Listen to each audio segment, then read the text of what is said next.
मौलिक रत्न मानलं जातं. लाखोंनी आणि कोटीने हिऱ्याची किंमत केली जाते. पण हिरा जर लोखंडाची ती आयरणी असते ना, लोखंड ठोकायची, त्या लोखंडाच्या आयरणीवरती हिरा ठेवला आणि वरतून घनाने घाव केला तर आयरणीत तो हिरा रुततो पण फुटत नाही. वरतून घनाने घाव केल्यानंतर त्या लोखंडाच्या आयरणीत हिरा रुततो खरा, पण फुटत नाही.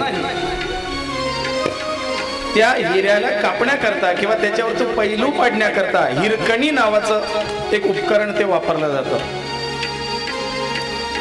तरच ते हिऱ्याला पैलू पाडता येतात. पण ढेकुण नावाचा जो काही जीव आहे, याचं जर रक्त त्या हिऱ्याला लागलं तर ठिसूळ मातीसारखा भग्न होऊन जातो, किंमतहीन होऊन जातो, नष्ट होऊन जातो. जसं दूध कितीही शुद्ध आणि म्हशी खालचं घेतलं महाराज, एक थेंब पाणी नाही, पण त्याला जर एक बारीक खडा मिठाचा टाकला, हा सुमधुर पय पहा तक्रा संगे विनाशी, मोती मातीत नासे. तसा मोती मातीत पडून राहिला तर भ्रष्ट होतो. मग संग इथे या शूद्र जीवाला गणेशाचा संग प्राप्त झाला आणि त्याचं जीवन बदललं, पूजनीयता आली. लोक आधी त्या उंदराच्या कानात काहीतरी कुडबुड गुडबुड गुडबुड सांगतात आणि मग बाप्पाकडे जातात. असं म्हणतात की उंदीर मामा सांगतील तर गणपती बाप्पा लवकर ऐकतील. संग असावा, सोबत चांगली असावी. आणि ह्याच गोष्टीमुळे कधीतरी कुठेतरी काही वर्षांपूर्वी आमच्या लहान रुद्रसारखा असताना पाठशाळेतून नवीन आल्यानंतर काही कार्यक्रमाला इगतपुरीला गेलो होतो. त्यावेळेला चांडक परिवाराची आणि माझी जी काही भेट झाली त्याच्यातून एक स्नेहाचं प्रेमाचं नातं तयार झालं. तर ते चांडक परिवार आणि माझे शिष्य आणखीन राजू शेठ चांडक, ज्यांच्याकडे मागे अधिक मासामध्ये भागवत कथा त्यांनी केली, त्यावेळेला गुरुदीक्षा घेतली होती. मी गुरुपौर्णिमेच्या दिवशी त्यांचा स्टेटस फोटो पण टाकलेला होता त्यांच्या शुभेच्छांचा. ती मंडळी ते कथा चालू आहे म्हणून आज भेट द्यायला मुद्दाम आले. दोघं भाभी आले, चांडक परिवार, दोघेही चांडक परिवारातून आहेत. एक श्यामशेठ चांडक आणि एक राजू शेठ चांडक, पण प्रेमापोटी आले. मी चाळीसगावला, ते इगतपुरीला. पण कुठेतरी अशा भेटीगाठी होतात, एक मन मेलन होतं, विचार जुळतात, एक श्रद्धेचं स्थान तयार होतं.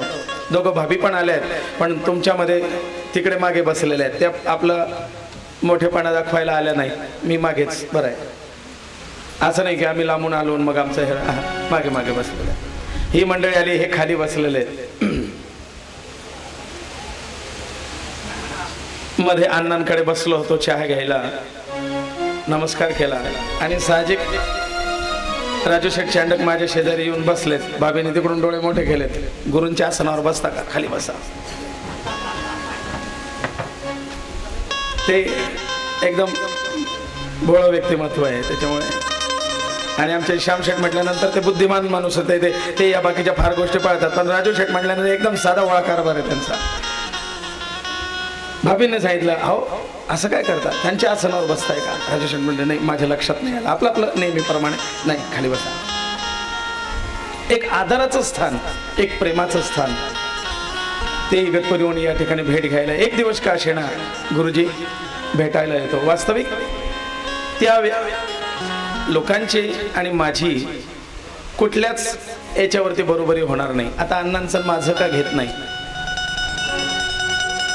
मी सर्वसामान्य घरातून, ते आपले धनिक, ते कुबेर पुत्र आहे, ते लक्ष्मी पुत्र आहेत, हे तिघं चौघं. पण कुठेतरी काहीतरी मन हे होतं. मला सकाळीच आणखीन फोन आला. मी काल जी विदर्भाची कथा सांगितली ते आमचे विदर्भ पुत्र दिलीप अण्णा आणि विवेक काका, ते म्हणले गुरुजी तुमच्या सत्कारासाठी तुम्हाला हार अर्पण करण्याकरता मला यायचं, पण तुमची परवानगी. म्हटलं याच्यात परवानगीची काय आवश्यकता आहे? तुम्ही मला नेहमी आदरणीय आहात, तुम्ही मला पूजनीय आहात, पितृस्थानी आहात. वेळोवेळ तुमचं मार्गदर्शन मला प्राप्त होत राहिलेलं आहे. नाही म्हणले व्यासपीठावरती तुमचा अधिकार असतो, तुमचा सन्मान आहे. मी जरी वयाने मोठा असलो तर आज व्यासपीठ मोठं आहे, पण नाही काकाश्री, मी सदैव तुमच्या समोर लहानच आहे. तुम्ही आज्ञा करावी. हा, आता या मंडळींनी हे माझ्यापेक्षा बाकीच्या सगळ्या याच्यात मोठे आहेत, पण एक शिष्यत्व आहे, त्याच्यामुळे गुरुचा अधिकार मोठा. मी तिथे हक्काने आता नाही. ही मंडळी प्रेमाचीच तर मंडळी आहे. तर अण्णांचंही काय, अण्णा म्हणतात गुरुजी मला आपल्या कथा सुरू झाल्यापर्यंत पासून इतक्या लोकांनी आणि इतक्या महाराजांनी मला सांगण्याचा प्रयत्न केला की अहो आपले कलाकार असे, आपली कथा अशी, आपल्याला एकदा संधी देऊन पहा. पण अण्णांचा एकच शब्द, गुरुजी माझे गुरु आहेत आणि मी आहे तोपर्यंत माझ्या गुरूंचं स्थान तिथून जाणार नाही. मी आहे तोपर्यंत माझे गुरुजीच आहेत. ते काय करतील हे सगळ्या श्रोत्यांना माहिती. श्रोते पावती देतात माझ्या गुरुजींची. त्याच्यामुळे मला तुम्ही किती मोठे महाराज असाल मला ते नाही. म्हणजे मिश्राजींच्या कथेचं स्पॉन्सरशिप अण्णांना आले होते, पण अण्णांनी सांगितलं नाही, मिश्राजींच्या स्थानावरती, माझे गुरुजी माझ्या गुरूंच्या स्थानावरती, त्यांची कथा. मी आहे तोपर्यंत ते आहेत, माझ्यानंतर भले काही हो. हे एक आदराचं स्थान. वास्तविक कुठेच त्यांची मी बरोबरी करू शकणार नाही. त्याचा एका जिसको जीवन में मिला सत्संग है उसको हर घड़ी आनंद है, उसको हर घड़ी आनंद है.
आपले संबंध जमलेच कसे? आमचे गणेश दादा आहेत संगीत, ते आता चाळीसगाव सोडून संगीत मामा झेरॉक्स नाव सगळं चाळीसगाव तालुका प्रसिद्ध आहे. ते आता पुण्याला राहतात, पण खास कथे करता 8 दिवस ते इकडे आलेले आहेत. आतापर्यंत आणि मागच्या वर्षी देवी भागवत कथेला मला रोज इथे आणायचं आणि सोडून द्यायची जबाबदारी सारथीची भूमिका त्यांनीच केलेली होती, ड्रायव्हर. आज एवढा मोठा मनुष्य, हे सगळे लक्ष्मीपुत्र आहेत. पण हा फक्त स्नेहभाव, हा फक्त प्रेमभाव. भले त्यांनी आता पार्टी बदलून टाकली आहे गणेश दादांनी, ते आता माझ्या बायकोला मुलगी मानतात, त्याच्यामुळे आपल्याला त्यांचं 36 साकडा आहे, काय अडचण नाही.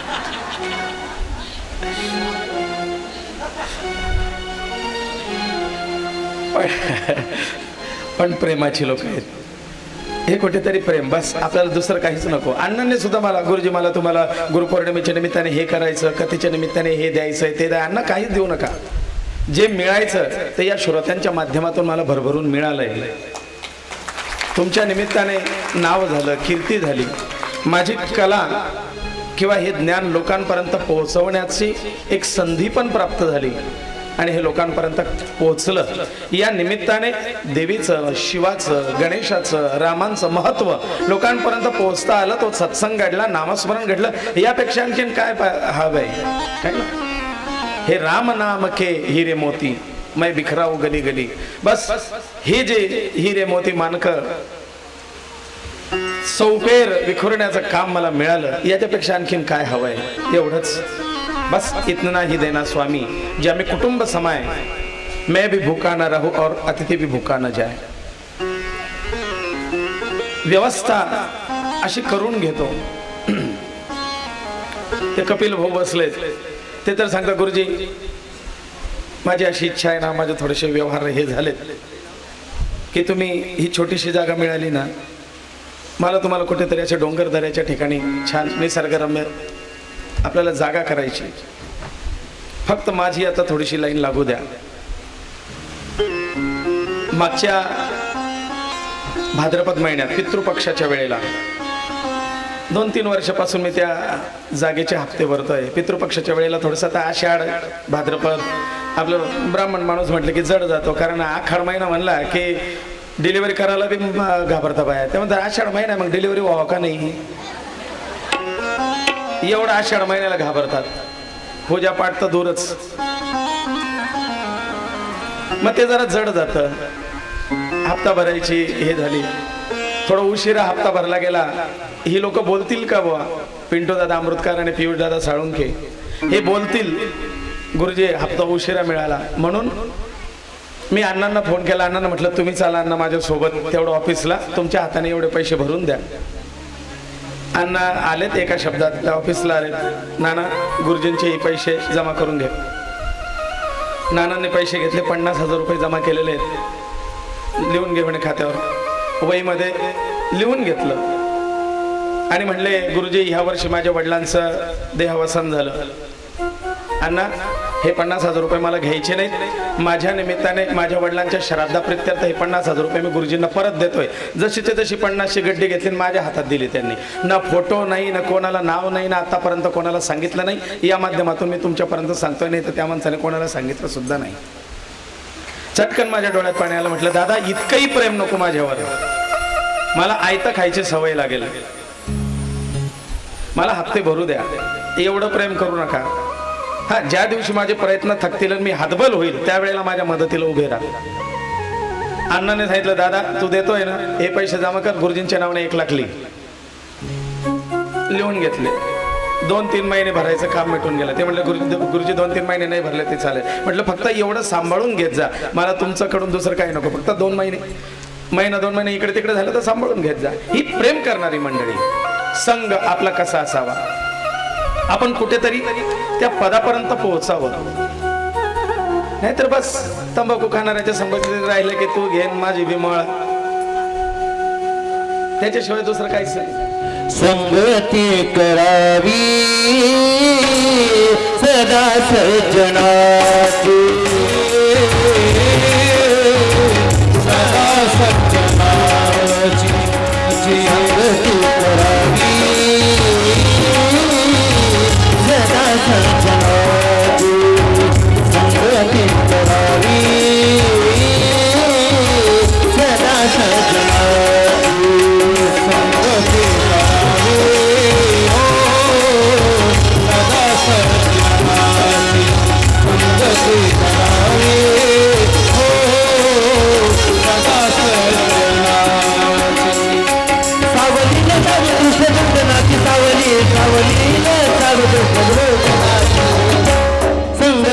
करावी संगती करावी संगती करावी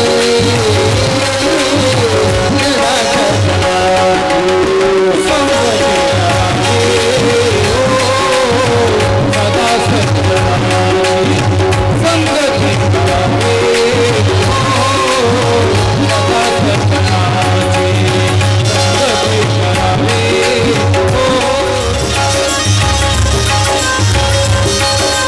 संगती करावी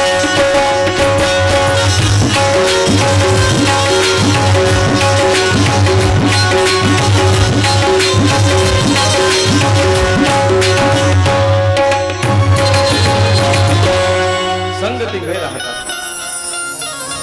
सिर्फ फोटो में साथ खड़े रहने वाले अपने नहीं होते हैं, मुसीबत में साथ खड़े वाले लोग, मुसीबत में साथ खड़े रहने वाले लोग ये अपने साथ चाहिए. फोटो काढताना तर सगळे सोबत उभे राहतील पण ते सगळे आपले असतील असं नाही. संकटात आणि वाईट प्रसंगात जे आपल्या सोबत उभे राहतील ते खरे आपले म्हणावं. कारण संगतीचा विषय आला म्हणून या गोष्टी सांगाव्या लागतात. जीवनात याही गरजेच्या आहेत. कारण सत्संगतीचा महिमा कळेना, सत्संग कोठे श्रमल्या मिळेना. हा महिमा, हे सत्संगतीचं महात्म्य ज्याला कळालं त्याचं जीवन धन्य होईल. मला कोणीतरी आमचेच ना अण्णांचे मोठे भाऊ इगतपुरीकर काका, ते महिंद्रा कंपनीत होते कामाला.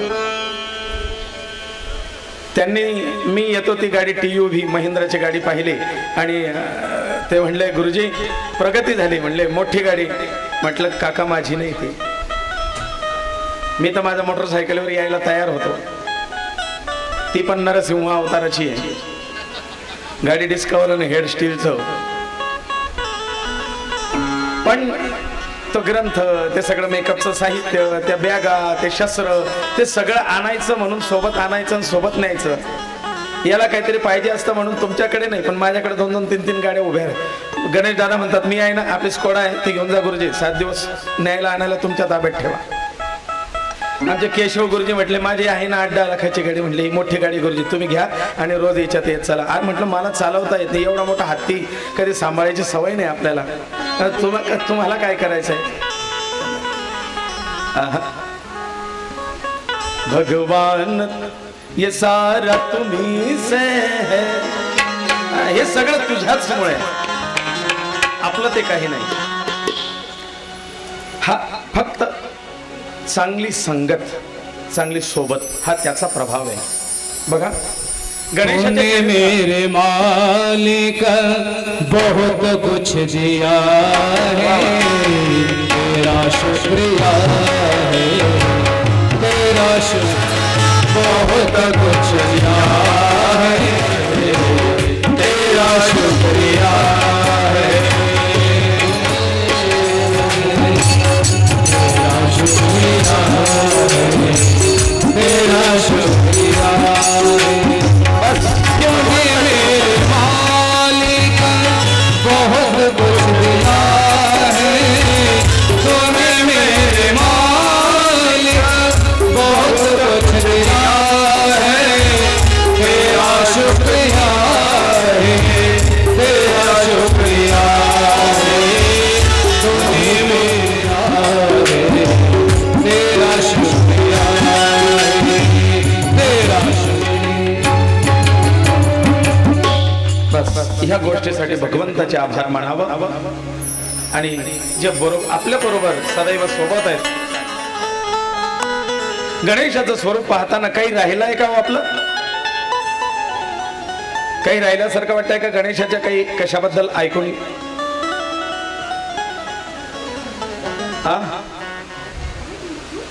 आपण दुर्वा अजून ऐकल्या नाहीत.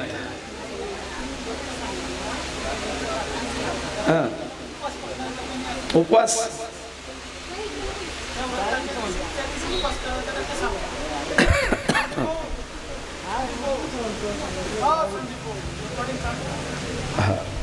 करायचं आहे का? हो. जी ऐश्वर्य प्राप्तीसाठी आणि लक्ष्मीच्या कृपेकरता काल जो पौर्णिमेचा उपाय दिला होता की पौर्णिमेच्या दिवशी उपवास करावा आणि असंही सौभाग्यवती स्त्रीने आपल्या घरात मांगल्य लक्ष्मी स्थिर राहावे आणि अखंड सौभाग्य राहावं याच्याकरता पौर्णिमेचा उपवास करावा। आणि पौर्णिमेचा उपवास करून रात्री 12 वाजता चंद्राचं पूजन करून चंद्रदेवाला अर्घ्य प्रदान करून दूध साखरेचा नैवेद्य दाखवावा आणि नामजप करावा। नंतर उपवास दुसऱ्या दिवशी सकाळी सोडला तरी चालेल, तेव्हा तीर्थ घ्यायचंय फक्त त्या चंद्राला दाखवलेल्या दूध साखरेच्या नैवेद्याचा तीर्थ घ्यायचंय, दुसऱ्या दिवशी सकाळी उपवास सोडायचा आहे। हा पौर्णिमेचा उपवास चंद्राचं पूजन आणि लक्ष्मीचा आवाहन हा लक्ष्मी प्राप्तीसाठी दिलेला गणेश पुराणातला एक उपाय आहे। उपवास करणं आवश्यक आहे। कोणी विचारलं होतं उपवास करायचा का? आता ऐकूया दुर्वांबद्दल। गणेशाला दुर्वा प्रिय का? कारण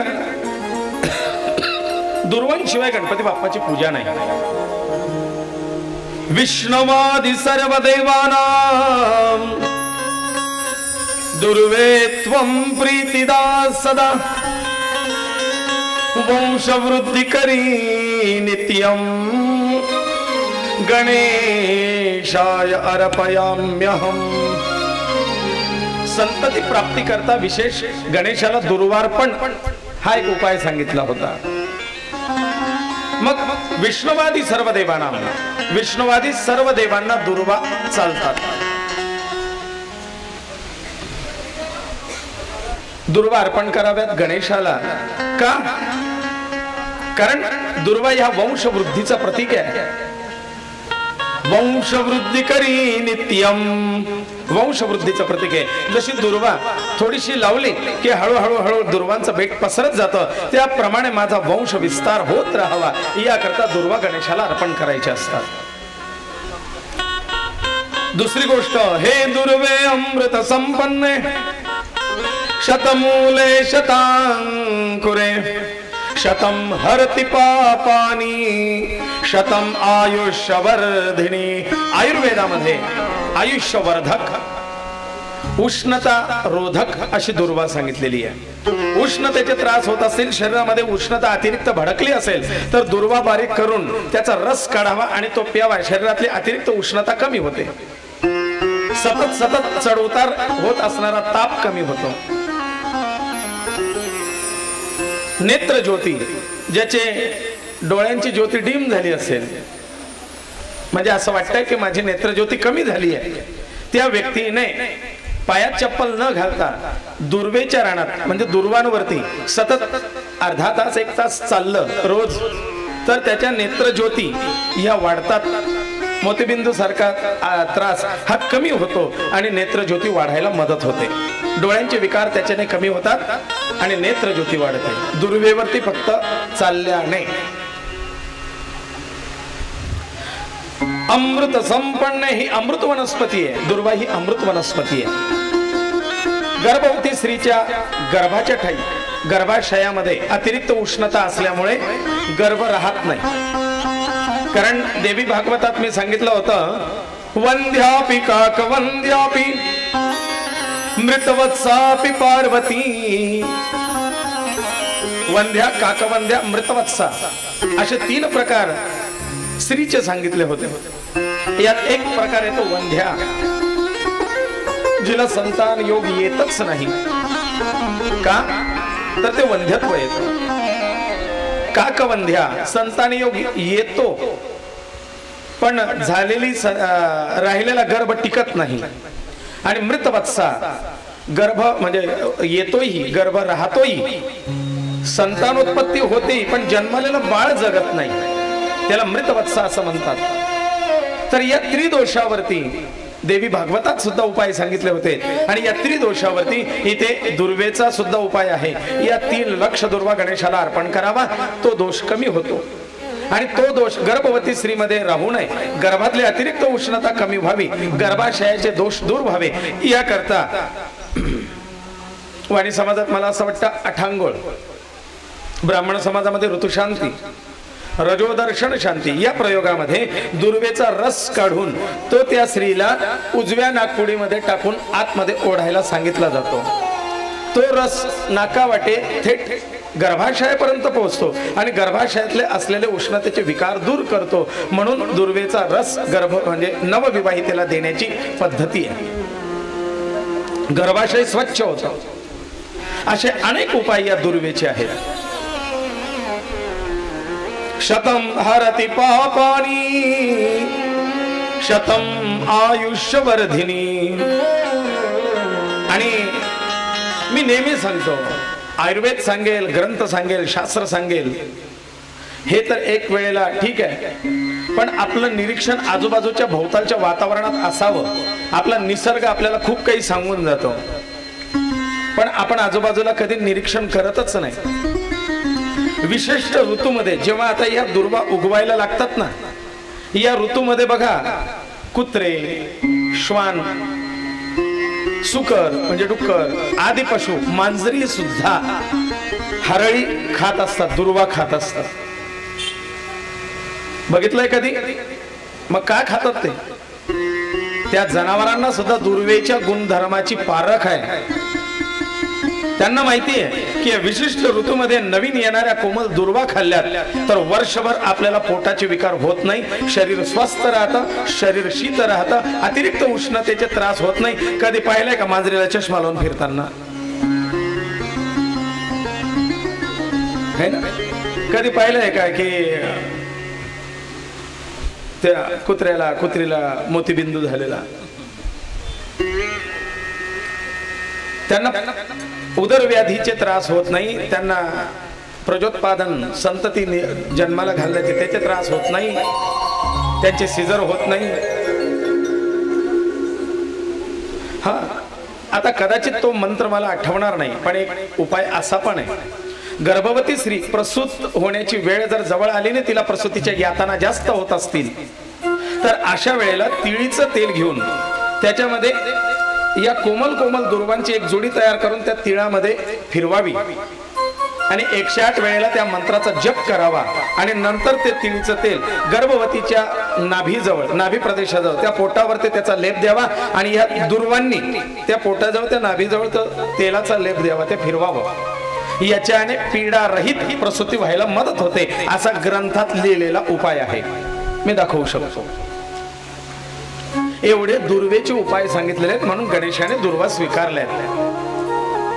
आणि काय स्वस्थ निरोगी जीवन जगण्याकरता या दुर्वा आवश्यक आहे.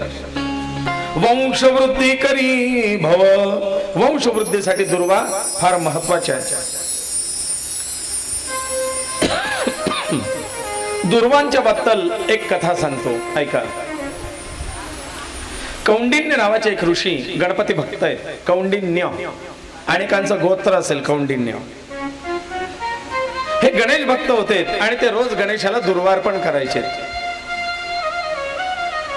एकदा त्यांची पत्नी त्यांच्याजवळ आली आणि त्यांनी सांगितले, म्हणले, अहो गणपती बाप्पाला आपण लाडवांचा नैवेद्य, तिळाच्या लाडवांचा नैवेद्य, मोदकांचा नैवेद्य आधी समर्पित करीत असतो, मग या दुर्वा याचं काय महत्व? दुर्वा अर्पण केल्याच पाहिजे का?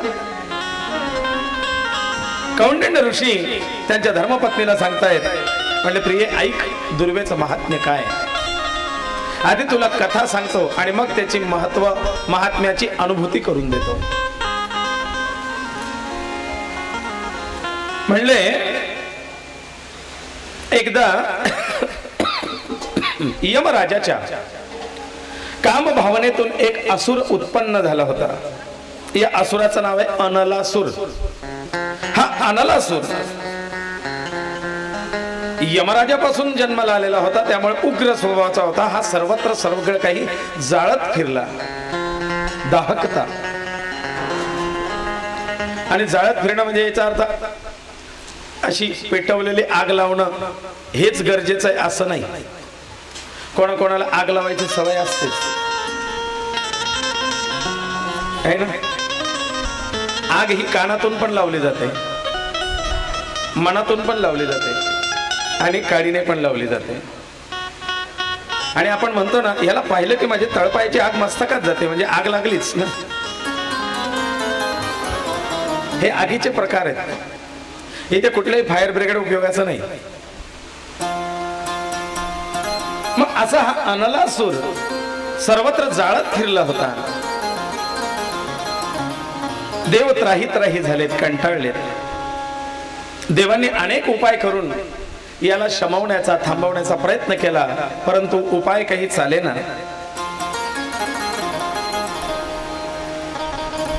म्हणून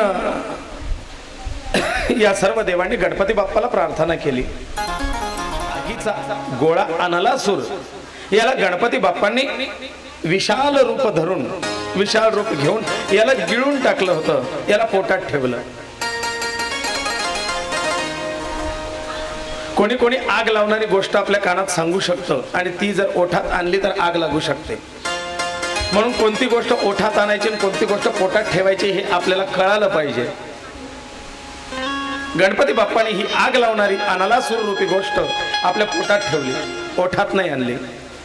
आणि ती पोटात ठेवल्यामुळे काय होतं की पोटात गणपती बाप्पाला आग, दाहकता वाढू लागली, जळजळ होऊ लागली, ऍसिडिटी वाढली. कारण अशा गोष्टी काही सहजासहजी पचत नाही. गणपती बाप्पांना असं वाटलं की पोटात आग होते, काय करावं. कोणीतरी सांगितलं, बाप्पा इनो घ्या ना.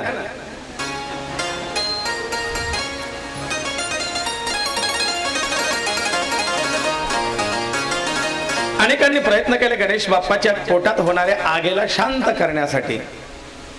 कोणी चंद्राचा उपाय केला, कोणी सर्पाचा उपाय केला. बघितलंय का तुम्ही गणपती बाप्पाच्या पोटाला साप बांधलेला आहे, नाग, नाग बांधलेला आहे ना. व्याल लंबोदरंच, व्याल म्हणजे सर्प, आणि तो त्याच्या त्या लंब उदरावरती, पोटावरती नाग बांधलेला आहे. का देवाला काही नाडा करदोडा काही सापडलं नाही. पण तो थंड सर्प, हा थंड असतो. घेतलाय कधी हातात? अण्णा उद्या राजू ठोंबरेंना फोन करून द्या आणि एक मंडपात सोडूनच द्या म्हणा. थंडगार असतो नाग, स्पर्शाला म्हणजे सर्प कुठलाही असो, स्पर्शाला थंडगार असतो आणि त्याच्याने पोटाला गारवा वाटेल म्हणून गणपती बाप्पाने नाग पोटाला बांधलाय. पण बाह्य उपचाराने आंतरिक पीडा काही दूर होत नव्हती. हा बाहेर लावण्याचा मलम, झेंडूबाम, बाहेरून गार वाटलं हो, पण आतली. कोणीतरी चंद्र आणला, गणपती बाप्पाच्या डोक्यावर ठेवला. गणपती बाप्पा म्हणले, अरे मी आधीच शांत डोक्याचा आहे. कारण बुद्धिमान माणूस असा तडतड तडतड डोक्याचा नसतो, तो बुद्धीने काम करतो म्हणून शांत असतो. अथर्व शीर्ष नावाचं गणपती बाप्पाचं स्तोत्र आहे. अथर्व म्हणजे थंड, शांत, आणि शीर्ष म्हणजे डोकं. जे जास्त गरम डोक्याचे आहेत ना त्यांनी अथर्व शीर्षाचा पाठ करावा, किंवा त्यांच्यासाठी दुसऱ्यांनी अथर्व शीर्ष रोज 21 वेळेस वाचून त्यांना तीर्थ द्यावं. डोकं नॉर्मल टेम्परेचरला येतं. भालचंद्र, उपयोग नाही झाला. कोणीतरी चंदनाची उटी लावली, उपयोग नाही झाला. अनेक उपाय झालेत. कमळ दिलं, कमळ, कमळ सुद्धा शीतल असतं, उपयोग नाही झाला. कमळाची नाळ उघळून लावतात, थंड असते स्वभावात, उपयोग नाही झाला. मग शेवटी काही ऋषी, जे 88,000 ऋषी नैमिषारण्यामध्ये बसले, या सगळ्या ऋषीमुनींना कळालं की गणपती बाप्पाच्या उदरात दाह होतोय. या सगळ्या ऋषींनी त्या वनामध्ये दुर्वा निवडल्यात आणि या दुर्वांच्या जुड्या तयार करून गणपती बाप्पांना समर्पित केल्यात. आणि त्या दुर्वांमध्ये गणपती बाप्पाला काही काळ बसायला सांगितलं. जसे त्या दुर्वांचा लेप गणपती बाप्पाला झाला, त्याच्या सान्निध्यात गारवा. बघा तुम्ही लॉन्स मध्ये बसून दुर्वेच्या रानात जाऊन बसा, थंडावा येतो, गारवा वाटते. आणि आणखीन एक भूगर्भ जल चिकित्सा शास्त्राचा नियम सांगतो. भूगर्भ जल चिकित्सा शास्त्र अचूक निदान, खंड 2, भृगु ऋषी. भृगु ऋषींनी लिहिलेला एक ग्रंथ आहे अचूक निदान म्हणून. त्याच्यामध्ये असं सांगितलेलं आहे की ज्या जमिनीवरती दुर्वा जास्त येतात किंवा तिथे सतत हिरवळ हरळी आलेली असते, त्या जमिनीवर 100% पाणी असतं. तिथे न विचारता बोर करा, पाणी लागेल. जी जमीन उन्हामध्ये, उन्हाळ्याच्या वेळेस जी जमीन गारवा असं थंड वाटते, किंवा थंड काळात म्हणजे हिवाळ्यामध्ये जी जमीन गरम गरम लागते त्या जमिनीवरती बोर किंवा विहीर करा, 100% पाणी लागतं. हे भृगु ऋषींनी, जे ऋषी ही गणेशाची कथा सांगतात, या ऋषींनी भूगर्भ जल चिकित्सा शास्त्राचे दिलेले काही नियम असे भरपूर आहेत, पण ते सांगणार नाही. विषयाला अनुरूप आले म्हणून सांगितलंय. दुर्वांचं महात्म्य सांगतोय. मग या दुर्वांमध्ये ज्या वेळेला बाप्पा राहिले त्यावेळेला त्यांना गारवा लागला. दुर्वांचा रस करून गणपती बाप्पाला प्यायला दिला, आतून गारवा मिळाला. आणि त्या दिवसापासून गणपती बाप्पाने सांगितलंय, हो मला ह्या दुर्वा प्रिय राहतील, या दुर्वांना मी आशीर्वाद देतो. ही अमर वनस्पती म्हणून राहील, कारण ही निसर्गात जिवंत राहिली पाहिजे. अनेकांचा दाह शांत हिने केला पाहिजे, म्हणून ही आयुर्वेदात अग्रतम असलेल्या वनस्पतींमध्ये एक दुर्वा. एकदा देवर्षी नारद महर्षी मिथिलेच्या जनक राजाकडे त्यांच्या दातृत्वाची परीक्षा घेऊन आलेले होते. आणि मग तिथून आल्यानंतर गणपती बाप्पाकडे आलेत आणि गणपती बाप्पाला सांगितलंय, बाप्पा मिथिलेचा जनक राजा हा दातृत्ववान आहे, याची परीक्षा घ्यायची आहे. गणपतीची बाप्पाकडनं जनक राजाची सुद्धा परीक्षा पाहिली गेलेली आहे. ती एक कथा गणेश पुराणामध्ये येते.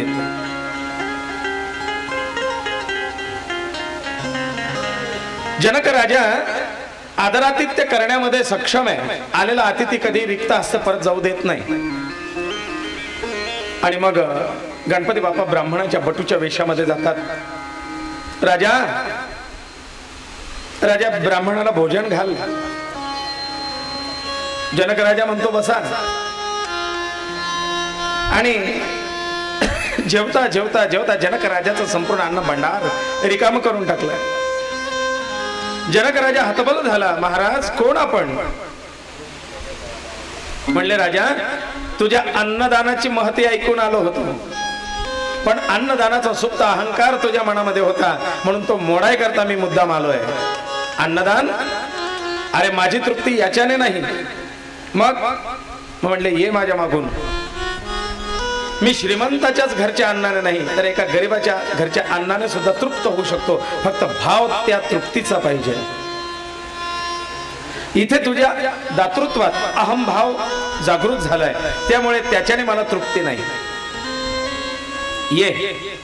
आणि मग त्या ब्राह्मण बटू वेशातले गणपती बाप्पा त्या नगरीमध्ये एका छोट्याशा घरामध्ये एक ब्राह्मण कुटुंब राहत होतं, त्या ठिकाणी गेलेत आणि सांगितलंय, भूदेव मला भूक लागली आहे, मला भोजन हवंय, मला भोजन मिळेल? ब्राह्मणी घरातून बाहेर आली आणि तिने सांगितलं की देवा, भिक्षा थोडीशीच मिळाली होती, आताच भोजन आटोपले, पण नेमकं एक घासभर अन्न आम्ही रोज नित्य नैवेद्यात ठेवतो देवासमोर, तो नैवेद्याचा घासभर अन्नाचा एक घास आणि त्याच्यावरती गणेशाचा नैवेद्य म्हणून दुर्वा जुडी ही त्याच्यावरती ठेवलेली होती, एवढंच फक्त शिल्लक आहे, तेवढं देऊ शकते, बाकी आता तर नाही आहे, पण ते घ्या.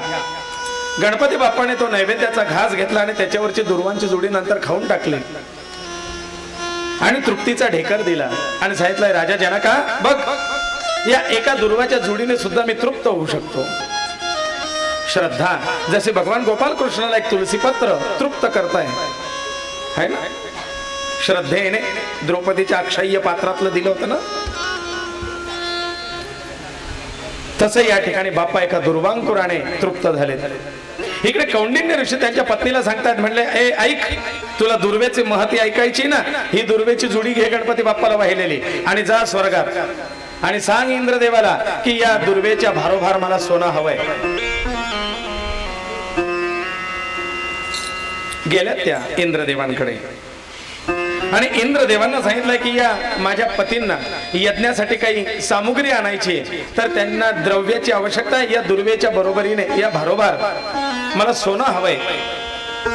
इंद्रदेवाने करता करता करता आपली सगळी संपत्ती त्या तराजूत टाकली, परंतु त्या दुर्वेचा काही भार झाला नाही. कुबेर देव सुद्धा त्या ठिकाणी आले.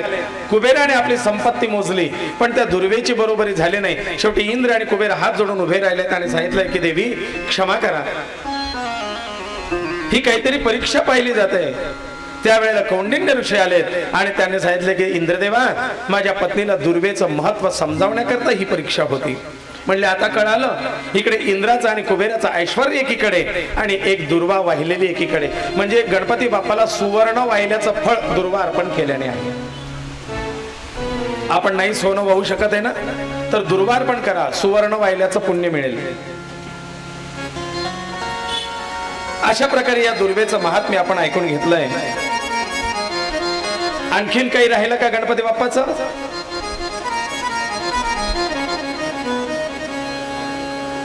काय? शमी. आज आले शमीचे पानं इगतपुरीहून. आणि दुर्वा, दुर्वा त्याला शमी आणि मंदार. मंदाराचं महात्म्य मी काल सांगितलंच, पण आजही सांगतो आणखीन वेगळ्या पद्धतीने. कारण काल मंदाराच्या मुळीपासून निर्माण होणारा गणेश आणि त्याची उपासना याबद्दल सांगितलं. आज मंदाराची फुलं गणेशाला अर्पण करण्याचं महात्म्य सांगतो. शमी आणि मंदार या दोन गोष्टी गणेशाच्या आवडीच्या वस्तूंमध्ये आहेत. मग मंदार म्हणजे काय? रुईचे दोन प्रकार आहेत, एक निळी रुई आणि एक पांढरी रुई. जी पांढरी रुई आहे त्याला मंदार असं म्हणतात. पांढऱ्या रुईच्या फुलांना मंदाराची फुलं असं म्हणतात. ही गणेशाला प्रिय आहे. निळ्या रंगाची येते ती रुई आणि पांढऱ्या रंगाचा येतो तो मंदार. बरोबर? बऱ्याच जणांना फरक लक्षात नाही येत, रुई काय आणि मंदार काय. मग हा मंदार याच्या मुळाशी प्रत्यक्ष गणेशाचा वास असतो, म्हणून मंदाराच्या वृक्षाखाली केलेली गणेशाची उपासना लवकर सिद्ध होते. एकदा या गणेश पुराणामध्ये कथा येते की औरव नावाचे एक ऋषी होऊन गेले. ऋग्वेदी ब्राह्मणांमध्ये जे काही आपलं गोत्र आहे त्या गोत्रात आरोह, औरव, जामदग्ने ती प्रवरान्वित. आरोह, औरव आणि जामदग्ने असे 3 प्रवर असलेले गोत्राचे काही ब्राह्मण आहेत. त्याच्यातले हे औरव ऋषी. या औरव ऋषींच्या आश्रमात हे वेदशास्त्र संपन्न औरव ऋषी आहेत. यांची पत्नी आहे सुमेधा. त्यांच्या पत्नीचं नाव आहे सुमेधा, चांगली बुद्धी. धार्मिक हे जोडपं आहे. यांना एक कन्या होती, हिचं नाव आहे शमिका. हिचं नाव आहे शमिका. हिचा विवाह ठरवला धौम्य नावाच्या ऋषींच्या पुत्राशी. त्याचं नाव आहे मंदार. धौम्य ऋषींचा पुत्र आहे मंदार. आणि औरव नावाच्या ऋषींची कन्या आहे शमिका. या दोघांचा विवाह संपन्न झाला. सुमुहूर्तावरती विवाह लावून देण्यात आला आणि या दोघांनी ऋषितुल्य जीवन जगण्याचं ठरवलं. कोण? शमिका आणि मंदार, पती पत्नी. आपल्या आश्रमामध्ये ऋषितुल्य जीवन ही दोघं जगतायत. पण या दोघं नवदाम्पत्याच्या विवाह प्रसंगी आशीर्वाद द्यायला आमंत्रण असूनही आपल्याला जाता आलं नाही. म्हणून आता उशिरा का असेना आपण त्यांना जाऊन भेट द्यावी आणि दोघं नवदाम्पत्याला आशीर्वाद द्यावेत. म्हणून भृशुंडी नावाचे ऋषी त्यांच्या आश्रमात भेट देण्याकरता आले. आता भृशुंडी नावाचे ऋषी म्हणजे कोण?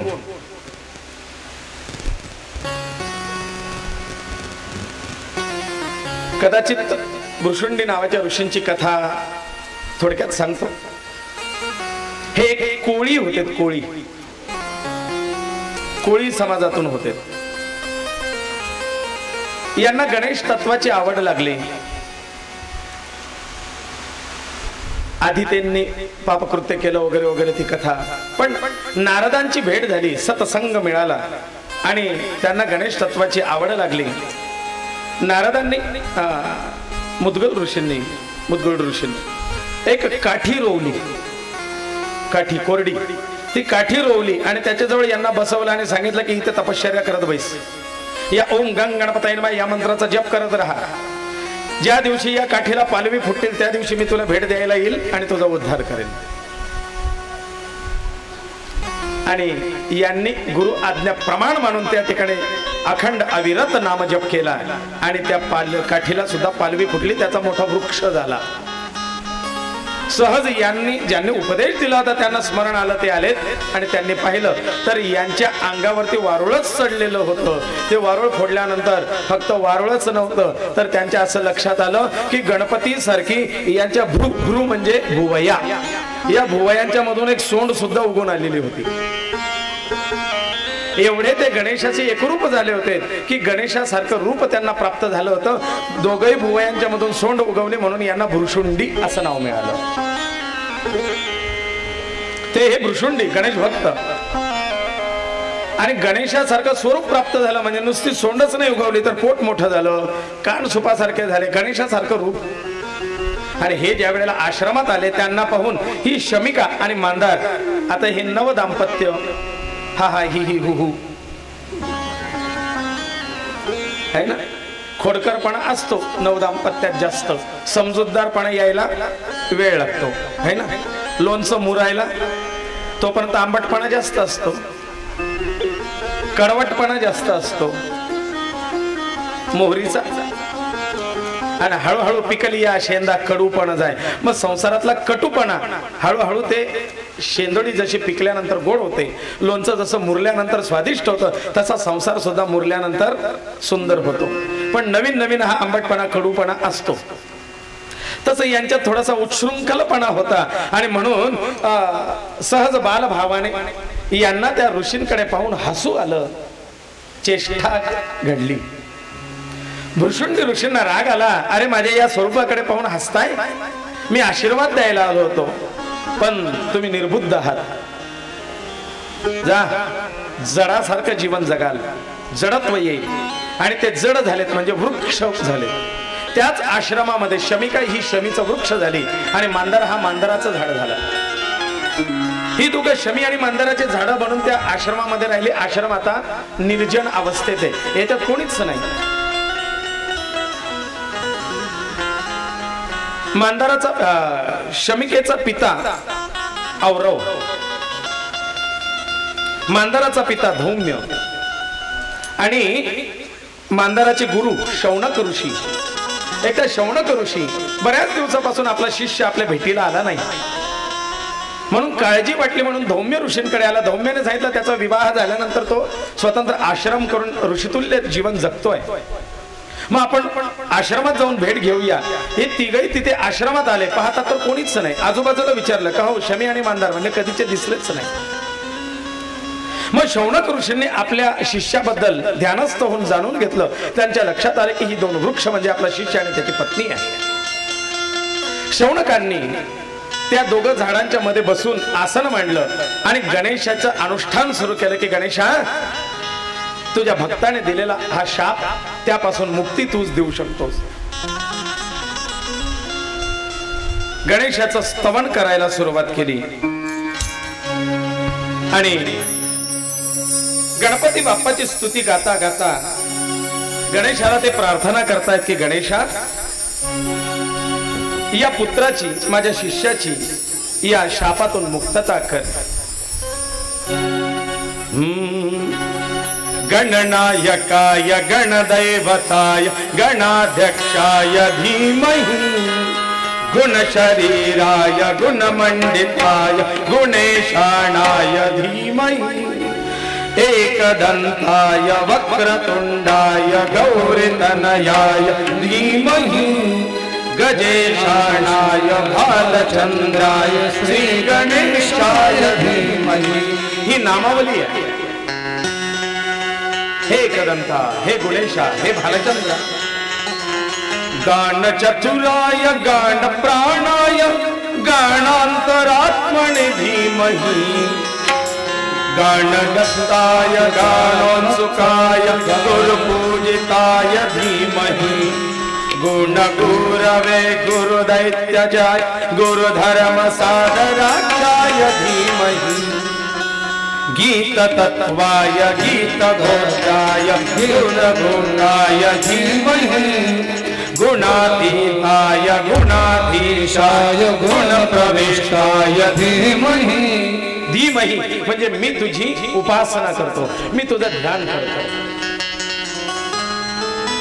ग्रंथगीताय ग्रंथगेयाय ग्रंथातरात्मयाय धीमहि असा तो गुणातीत गौरी नंदनाय शिवपुत्राय मूषकध्वजाय धीमहि अष्टोत्तर शत नामावली नव्हे सहस्र नामावली या ठिकाणी त्यांनी रचना केलेली आहे 1000 नावांची रचना आणि 1000 नावांनी गणेशाचं स्तवन केल्यानंतर गणपती बाप्पा प्रकट झाले आणि शौनक ऋषींना आशीर्वाद देतात. म्हणले शौनका का स्तुती करतोय.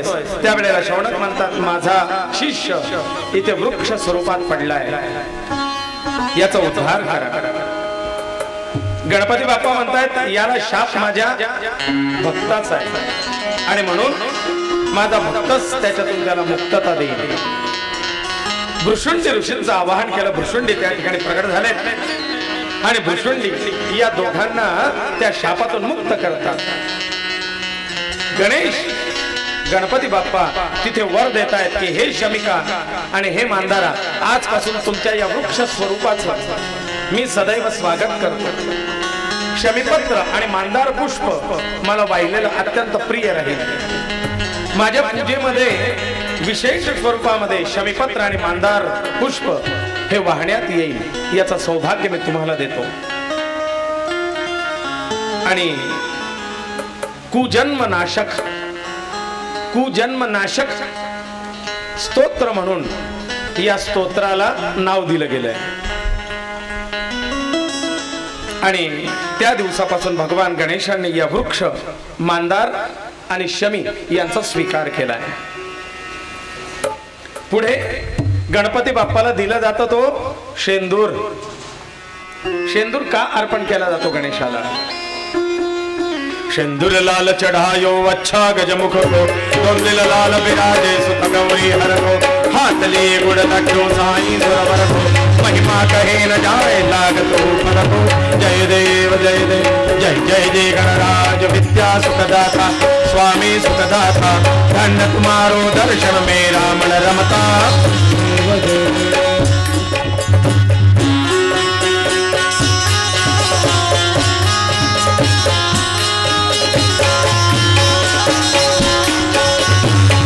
सिद्धि दासी संकट को बहरी विघ्न विनाशन मंगल मूर्त अधिकारी कोटि सूरज प्रकाश ऐसी छवि तेरी कंडस्थल मद मस्तक झूले शत बिहारी. जय जय जय गणराज विद्या सुखदाता स्वामी सुखदाता धन्य तुम्हारो दर्शन मेरा मन रमता. जय देव जय देव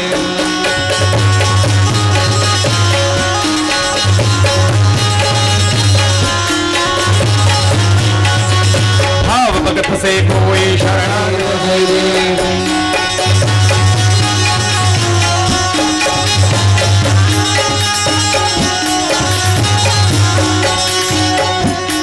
अतः शेंदूर गणेशाला अत्यंत प्रिय आणि मी कालही सांगितलं की गणेश पूजन करताना थोडा शेंदूर आपल्या कपाळी लावावा. गणेशाची विशेष कृपा प्राप्त होते. गणेश भक्तांनी तरी अवश्य लावावा. ही कथा ब्रह्मदेव व्यासांना सांगतायत. म्हणले ऐक गणेशा गणपती बाप्पाचं थोडं स्तुती गुणगान करूया आणि गणेशाच्या या शेंदुराच्या प्रिय गणेशाला सिंदूर प्रिय गणेश याची कथा बघूया. संकीर्तनम. हरि ओम नमो गजानना.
असताना भगवान महादेव ब्रह्मदेवांना अचानक जागृत करतात आणि ब्रह्मदेवांना खडबडून जाग येते. त्यावेळेला जांभई दिली जाते आणि त्या जांभईद्वारे एक क्षुद्र सूक्ष्म जीव ब्रह्मदेवांच्या त्या जांभई माध्यमातून बाहेर येतो. पाहता पाहता उग्र रूप धारण करतो. ब्रह्मदेव विचारतो, मला काहीतरी खायला द्या.